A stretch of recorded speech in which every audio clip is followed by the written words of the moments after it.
quality, freshness, customer service, we outrank Walmart, Kroger, and everybody. In terms of number of stores, no. Walmart, Kroger's got that. HEB is a very, very powerful business. We grossed over 19 billion in sales this last year. Wow. And we're only Texas. So within the superstores at HEB, there's cooking connections. Some of you guys might want to look into HEB. Just go to HEB.com. I want you to graduate. There's so many opportunities out there. But HEB is within the stores we have cooking connections. Well, we do culinary merchandising. We cook and do cooking demonstrations 7 days a week for our customers. So you can come by and you can watch us do this recipe, and then you can sample the food. And what we try to do is sell you the ingredients of the recipe. Cooking connections are very successful within the store. Very popular because we're giving away free samples. Free samples. And you know, nothing is free in this world. At the end of the day, we have to, the products we use, it has to be accounted for. We have to pay for them. So that comes out of our budget and our department. You know, on average, we grow, in this store I work in, we grow on average about 12,000 to 15,000 a week. That's no peanuts. When you look at it, there's only 2, 3 chefs in this department, you know, so. But there are about 400 stores in the state of Texas all total, but you go to HEB.com. Anyway, I started out, I was a yellow cab driver, you know, I didn't know anything about cooking. And like I said earlier, I got a fare one day to the New York Food Demand School where the customer was going.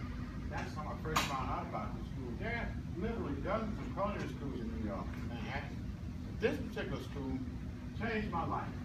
I didn't know nothing about cooking, and I was totally intimidated because a lot of the chefs, a lot of the students in there were already working in restaurants and hotels. They just didn't have the certificate, they didn't have papers. And it totally changed my life. I knew absolutely nothing.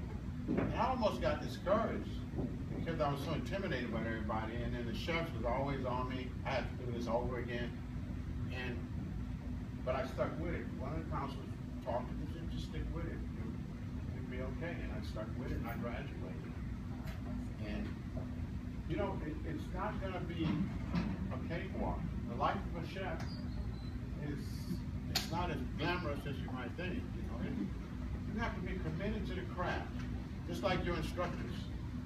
You got to be committed. And I always tell, you know, anybody that's coming into the industry, be loyal to the craft. Go forward or sideways, but never go backwards. You be loyal to the craft, and the craft be loyal to you. I mean, I'm a living example, and I'm still working full time as a chef. And you know, because I love it. It's what I do, and I love it. You know. So I'm here today to share my experiences with you guys, and I travel a long way to be here with you guys. As a matter of fact, we're on vacation. But I had to include Philadelphia and the Star Career Academy in on our itinerary for our vacation. You know. So we're also on a book tour. I'm an author of 3 cookbooks, and Food for Thought cookbook is we published 3 years ago. We launched it over in London, and we revised it. We did a revised edition of Food for Thought, and then we launched it in London 2 years ago. And just about a month ago, we published the Food for Vegans and Vegetarians, and we launched that over in New York, Brooklyn, last Thursday.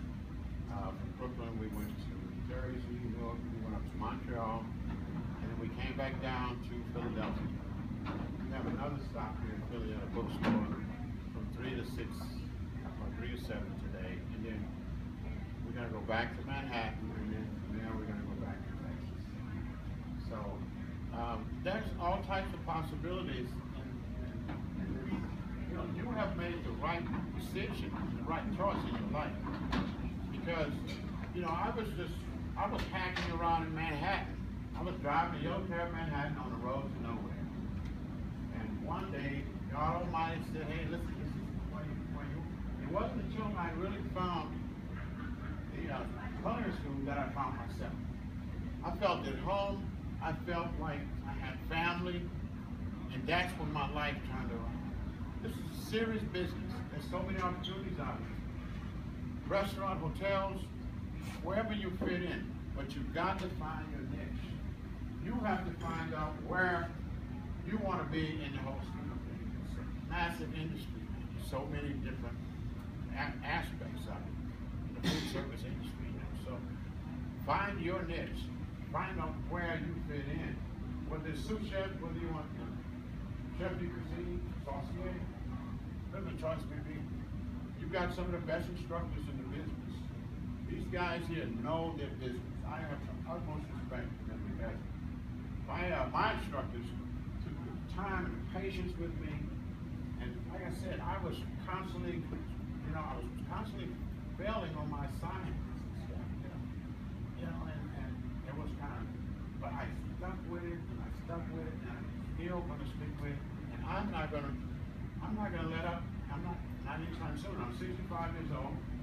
I'm looking at probably 70 before I even think about slowing down. See what I mean? So, like, if you have any questions like that you'd like to ask me, I'll do my best to try to answer. But, if you have made the right choice, don't second guess yourself. The culinary industry will guarantee you a job. It will guarantee you food on your table. It will guarantee you success in life. And everything else that comes with it. The sky's the limit on what you can do in this business. So, over the years, my cookbooks are a reflection of the type of work that I do. Because I do recipe research and development, ATV. And also, and there's a lot of fortune or luck in this business. Because there's so many of us out there. There's a lot of fortune. But I also do recipe research and development for a sourdough bread company out of San Francisco, California Gold Mine. You can go to californiagoldmine.com and see some of my work. You won't see my name because those recipes belong to them. But I created those recipes and we sold them to them. So what we do is, we just did a photo shoot about a month ago down in Houston. And they are a team of photographers. And they come out, I bring in the recipes, they buy the ingredients, and all the recipes have to have the sourdough bread incorporated into the recipe. And this is what I've been doing now for about my second year doing this. It's a side thing. This is what I'm doing. I work full time for HEB. But this is what I do with California Sourdough Bread Company. It's a side thing. And the photo shoots are not that often. We do them once every quarter. I make more money in a photo shoot than I do in a whole week's pay with HEB. One photo shoot. And it's really not that difficult. Very simple stuff. So once you really get out there and you get the motivation that you need and the experience, everything else will fall in place. And all types of opportunities will come to way. Because there's always somebody out there. There's always an opportunity. Catering, set up your own business, your own restaurant. The possibility is up to you. But this is a very aggressive industry, and you can succeed. You're already a success. If you ask 1,000 people what their interpretation of success is, you get 1,000 different answers. But success is a worthy idea. You set a goal, and you reach that goal, even though you might be broke and down and out and homeless, you're still considered a success. Set a goal for yourself, and you reach that goal, and you're a success. And then just keep going. It's just that simple. See, anybody have any questions? Like to share? What's the biggest hurdle that you overcame through your industry? Oh, it was just getting started. Sometimes it's just like a business, anything else, getting started is the hardest part. For me, enrolling in school, which I was excited about, once I got in and I saw the seriousness of it and the complexity of doing these recipes and catering class and baking, that was a big hurdle for me to overcome, I didn't have a lot of confidence in myself, but thank God we had great instructors, and counsel, we had counselors, people I could go to and explain, what I was going through, and they helped me, plus fellow students that were already advanced in the industry, they helped too. gotta have the right attitude. You know, you gotta be hardworking and you gotta be likable. Because chefs are temperamental. When you get out there in the industry on your first job, my first job, I worked in a student cafeteria at NYU. You know, and I was still in school, but I was working in the cafeteria, you know, doing a little sandwich stuff like that. That boosted my confidence a little. Then once I graduated, I got my first job at a hospital as a second cook. And that was like, I was just on cloud nine. I mean, you know, I didn't have a marquee job. I wasn't at a 4-star restaurant. I knew I had to work my way up and I had to gain experience in the industry and confidence. Yeah, and it was the hospital. I stayed there for about 4 years. And if you look at my resume, you might see some holes in it because I moved in Manhattan. You know, you move around. There's a lot of different opportunities there. And then I went upstate New York and worked up there in the Catskills. I managed a restaurant, kind of bounced around San Francisco, Louisiana, Atlanta, Georgia. And then I found my niche in my car in Texas 10 years ago. Can you believe that? I came out of Texas, I came out of Houston. I went to Houston vacation once. I saw these mega stores. They were like super stores, grocery stores, H-E-B. And they had cooking connections. The cooking connection is a kitchen sitting on a stage in the center of the store. Chefs in there. And the chef had cooking and giving out samples and stuff. And I was just blown away by this. So, you know, I contacted them, they offered me a position, and I took it and I relocated to Texas. So, you know, you never know where you're going to find your calling. You can be right in Philadelphia, you can be in New York, you can be in the South, you can be in California. The culinary industry is very vast, it's worldwide, you know. You can be on a cruise ship, you can be anywhere. But once you find your calling, you know, just make sure you're ready and you're fully prepared. So pay attention to these guys, because they know what they're doing, they know what they're talking about.